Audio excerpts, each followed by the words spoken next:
The board did meet August 7th, an exec session, and this evening as well, to discuss personnel items. Do we have any announcements?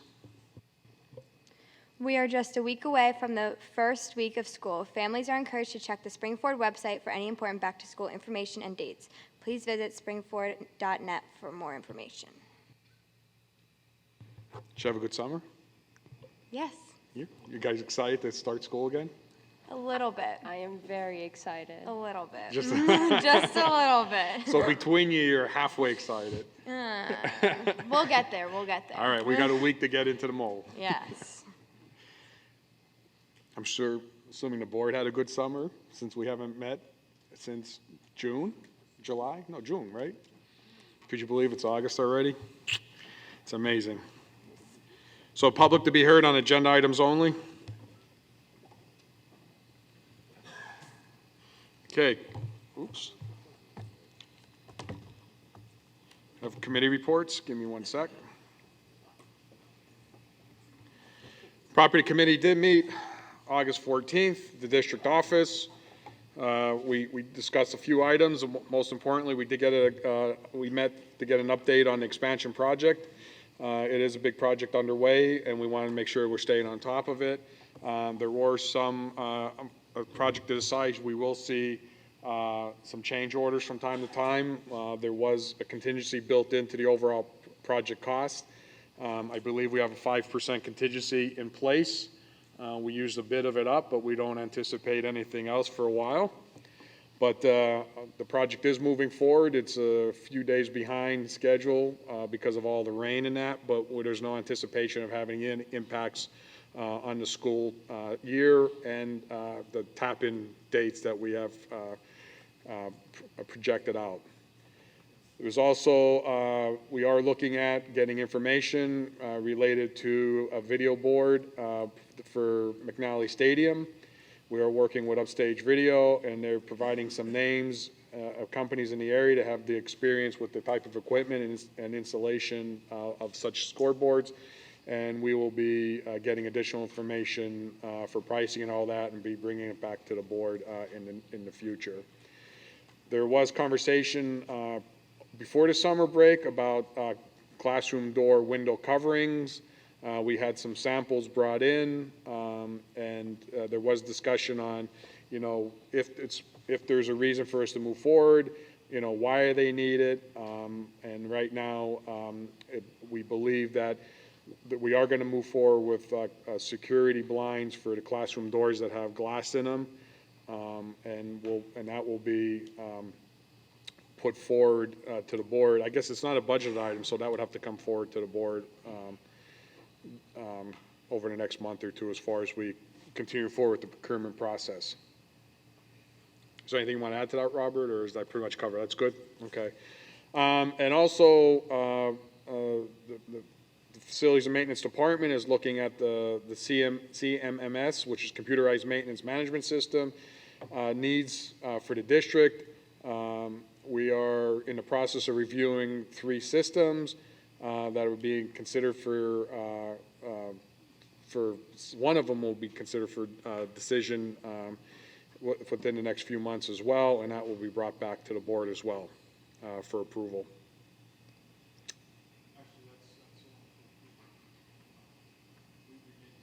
Oh, we did? That's on for the night? Oh, next week. Yeah, okay. Sorry. Missed that.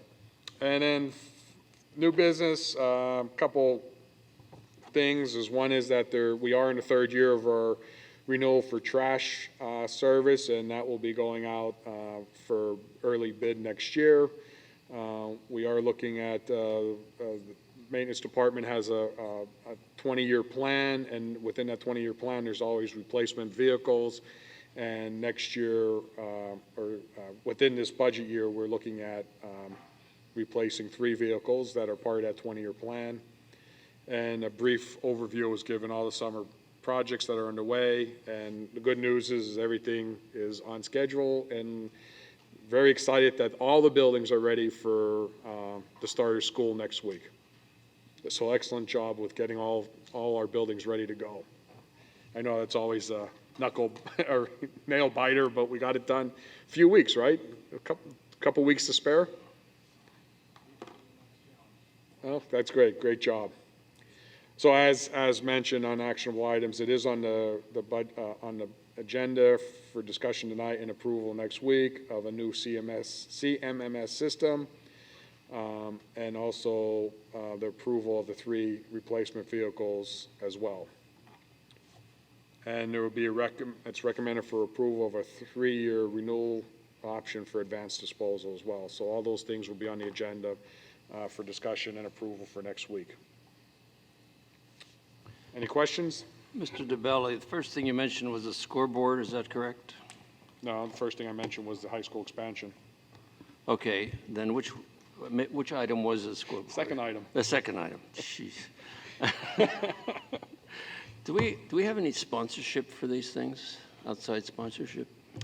Not at this point, but that's the goal. If we do move forward with, first thing we're doing is getting all the specifics about the boards that we can put in and understand all those details and understand pricing, and then decision will be made how we want to proceed forward and how we could go about getting sponsorship. Okay. But there shouldn't be an issue getting sponsorship on those boards. For sure. Okay, any other questions? Assistant Superintendent report, Dr. Roach. Thank you, Mr. DeBello, and members of the school board. I'd like to thank you for the opportunity to report out. We're excited to welcome our faculty and staff back this week and our students next week. So welcome back. I'd also like to further describe one of our agenda items in greater detail. If possible, I'd like to take everyone to page 8 in their agenda under Finance, letter E, number 1 at the bottom of the page. That's page 8, letter E, number 1 at the bottom of the page. So on the agenda is a contract with Montgomery County Regional Mental Health Services Agency for training on Question, Persuade, and Refer, QPR, for our entire 9th grade student body taking place in September. There's no cost for the training, as this is covered by either the county or by volunteer presenters that are trained as QPR trainers. The only cost for this for training materials that will be given to each student and participant in the training. And additional QPR trainings will take place for faculty, staff, and student during the school year, and we have 2 dates already planned for parent and community trainings during the 18-19 school year, the first of which is Thursday, September 27th. September is National Suicide Prevention Month, and this training is only a part of a multifaceted K-12 district-wide mental health and social-emotional support plans that are taking place at Springford. As many people know, QPR training started last year with many faculty and staff members participating, and then we've even held sessions in the evening for parents and community members. This year we are adding students to the training, and the current plan is to make QPR training a staple for all of our students that attend the 9th grade center every year. In addition, we have our pro-social programs at our elementary schools and middle schools, the VITAM student clubs at the middle and high school, and training programs that have taken place for many years at all of our schools on resiliency. Also, we are finishing up a review of our curriculum to include mental health components vertically through our system and district, and looking for specific courses to add some pieces that'll be more direct for our students, as well as examining our assemblies and our speakers to all of our students. And then also in 2018-19, the district will be a part of a consortium of schools working with the CCIU on looking to increase our supports and program towards a stronger support system for students in the area of social and emotional learning, including trying to quantify and have data to support and describe the positive impact that this work has on our community. In addition, I've begun to work with many local contacts in the area, including parents, community members, local agencies, and just today was contacted by the mayor of Royersford. So this is not just a Springford area school district, but more of a community issue, and we're happy to be a part of that. So thank you for allowing me to share, and I look forward to keeping everyone in the loop as we move forward in this important work. Thank you. Any questions? Solicitor's report. Briefly, I wanted to clarify an issue that came up today with regard to the Pennsylvania Department of Education's guidance regarding Act 55 of 2017. If you recall, this was a change in the school code, which requires all newly elected and appointed school board officials and charter school trustees to go through a series of ongoing trainings. Our guidance is before us, and as I read it, there's more guidance that we're going to need from PDE, but I'll give you my interpretation. So with regard to 8 of 9 of you, congratulations, you will not have to do your training unless or until you're reelected. Now, for our appointed board member, I interpret it to mean you do not have to go through it either. It talks about being appointed as of July 1st, and Kelly, you were appointed like June 28th or something to that effect. So in my view, I believe everybody here is good to go unless you are reelected, and then you get the pleasure of going through advanced training after 2021. So that is the clarification update from PD on Act 55, and that is my report this evening. Thank you. Great. Any questions? All right, meeting minutes, A and B.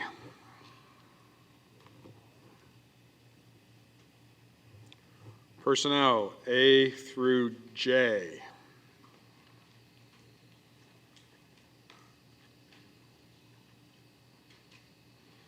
Finance, A through F.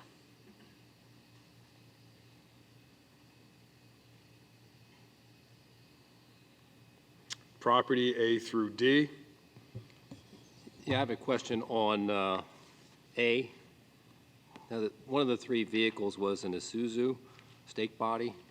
Is there an American-made alternative for that? I think if we're for taxpayer dollars, we should buy American when we can.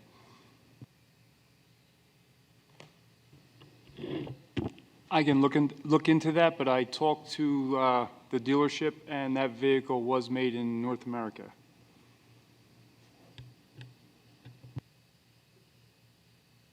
And these are all started as the state program? Yes. Okay, any other questions? Programming curriculum, A through D.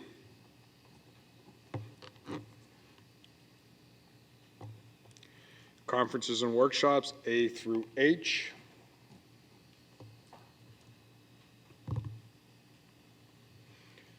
Other business, A through D.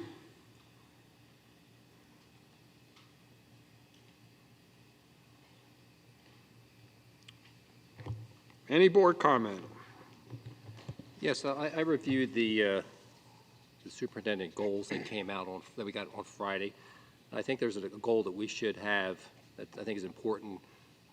The students that are not college bound or don't expect to be college bound, I think we need to have a program that would start probably in 9th grade where we help identify those kids and guide them into potential careers, things that there will be good jobs at, what it would take to get them, what their aptitudes are so that they can see what they'd be most likely to succeed and get jobs at. Because I think that's right now an underserved area that we probably should look at. And I think Dr. Gooden should take a look at that and maybe prepare an outline for that, such a program, and then we can review that as the board and see if there's something we want to do as far as getting that kind of program up and running for our students. One of the things that the state has required all school districts to do is to create an Act 339 plan, which addresses exactly what you just said, and it's throughout all the grade spans. We have put together that plan, and it does highlight and focus upon getting students exposed to greater career choices and greater career opportunities, and we have completed that plan, or we're close to completing it. And Kim, do you want to add anything to that? I worked with the school counselors again today, those that are on the committee. They'll be bringing it to the full group of counselors during the August in-service this week. So I should be ready to present to the board by September. I do have to get in to see the Western Center and do a review with them, but latest would be October. I'd be bringing that plan to the board. Yeah, because I'm interested in doing something that's maybe not what the state says. If it's something, we need something more. I don't think we need to do the minimum. I think we should do a lot. And often state programs are not exactly the best designed since they're passed by state legislatures that don't always know what's best for a lot of things. So, whatever that, I'm interested to see what we have planned and see if it's something that's more geared to what I think should be the plan as opposed to just meeting some state requirement or checking a box. I think when the counselors from the Future Planning Center came in, they mentioned that they do like testing, career aptitude testing, ASVAB testing, And they have their college fair, but they also include like local employers. They said Wawa was there. They like to come in and recruit. So I think there's probably some things already in motion for that. Yeah, I think we need something that's a little more formal than looking at jobs at Wawa.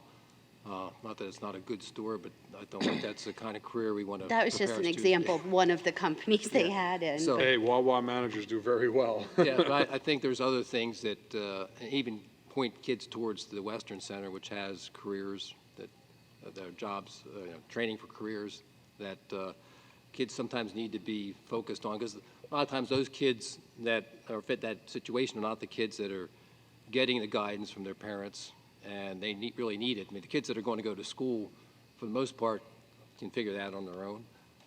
With minimal guidance, I think it's the kids that aren't going that need the help because they have no idea what to do. And if you go to college, you can always change easily what you're going to major in. But these kids, when they get out of high school, they're already behind if they don't have a plan. Well, Mrs. Best, when are you going to present your program? I'm hoping to bring it in September, at the very latest October. And is yours sort of a minimal plan, a No, minimalist idea? the state has a format that we're supposed to follow, but I worked really closely with counselors K through 12 to try to ensure that things that we have in place that are good stay, and that we try to expand that even a little bit more. Our Future Planning Center has been a large part of that. Trish Falco's on the committee, and we really just wanted to make sure that we are balancing college and career. So we'll happily take the recommendations from the board when we present within the next month or so. But I wouldn't say it's minimal. Our counselors took great pride in putting it together. I'm really excited to share it with you. Thank you. Well, like most times, I do agree with Mark on this as well, because it's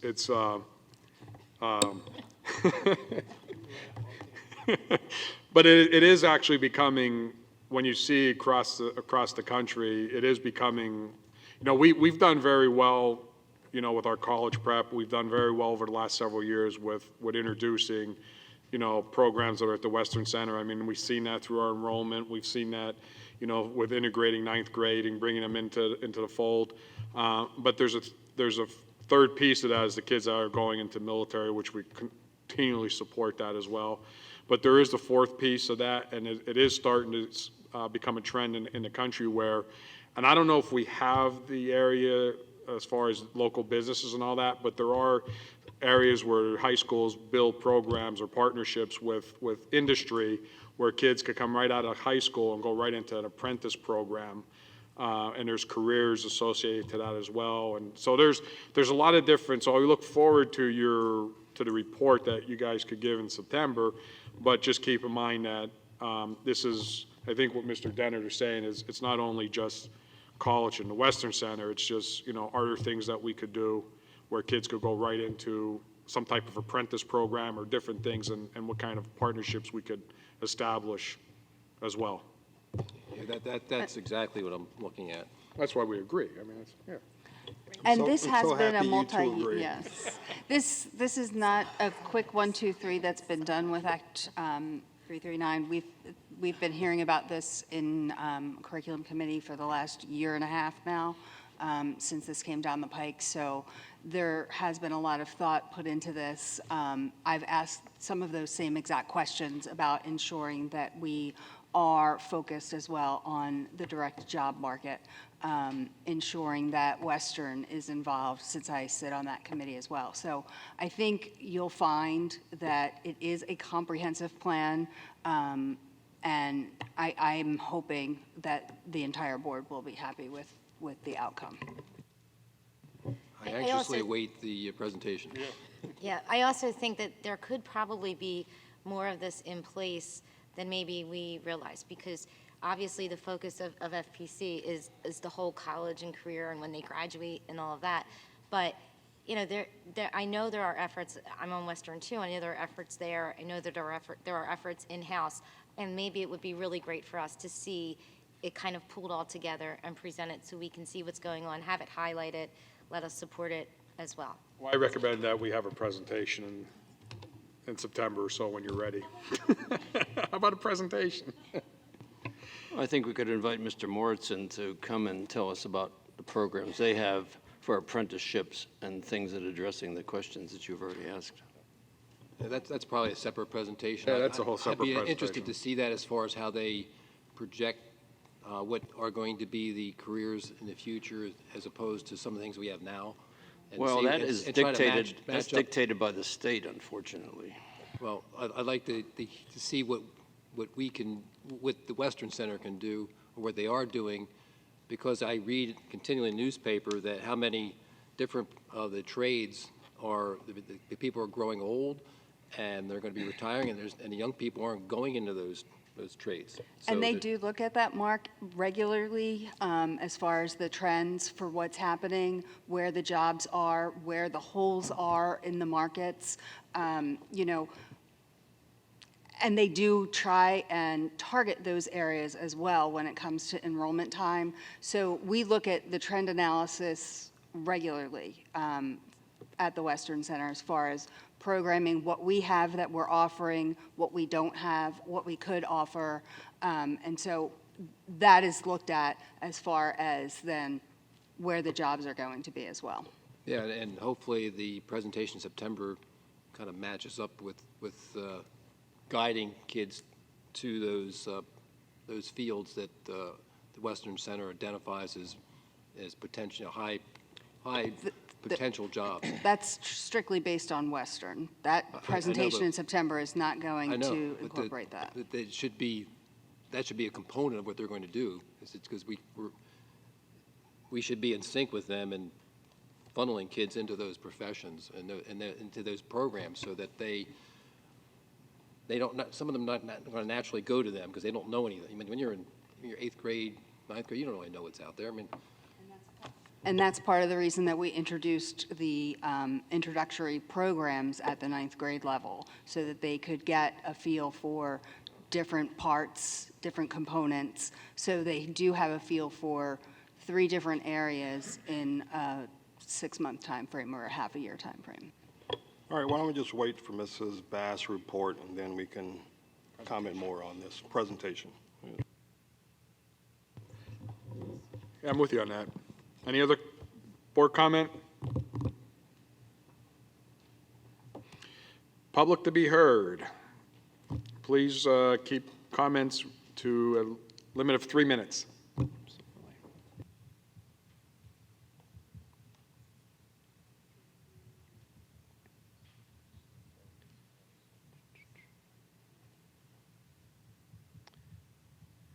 Good evening, everyone. It's great to see everyone again and get the year started. My name's Zach Lurie, and I'm a resident of Limerick, but I'm actually here tonight in my capacity as the president of the Springford Education Association. And I'm here to share a statement from one of our members, Mr. Kevin Bean, who you may have heard of recently. So anytime you hear me say the word I in the next few minutes, that's not me, Zach Lurie, it is Kevin. And I'm speaking on his behalf. So, good evening. Thank you to the school board, administration, and Springford community for your ongoing efforts to support our students. Thank you as well to the SFEA for speaking on my behalf tonight. I have had the honor and privilege of serving the Springford Area School District as a 6th grade teacher for 14 years. I have served my school by being a member of the Resiliency Committee, being a faculty friend to students, supervising the chess club, and playing the drums for school concerts and assemblies. I've also had the honor of receiving the Senior Impact Award multiple times from former students. Wrestling was a boyhood dream for me. Again, these are Kevin's words. During my time as a professional wrestler, I have portrayed many characters. Most recently, I was cast as a bad guy. The sensationalized character and person the media has accused me to be is misleading. I do not believe in or support the philosophies of anti-Semitism or hate groups in any way. The individuals who know me only through media coverage may believe this bad guy character represents me personally, and this is not the case. I am truly remorseful for the pain and discomfort it has brought to these people, as that was never my intent. I would like to clarify 3 specific points. First, this character no longer exists, nor will the character return at any point in the future. Second, presently, I am not wrestling. I am focusing my energies on my growing family and a successful school year. Third, wrestling is not something I plan to discuss in the classroom or at any time in the school setting. My personal values align with those of the Spring-Ford Area School District. I sincerely apologize to the members of our community, the Spring-Ford community. I extend my thanks to those of you who have shown support and hope to regain the trust of those who I offended. And that's the end of his statement. Thank you. Any other comment? Do I have a motion to adjourn? All in favor, say aye. Aye. Meeting adjourned.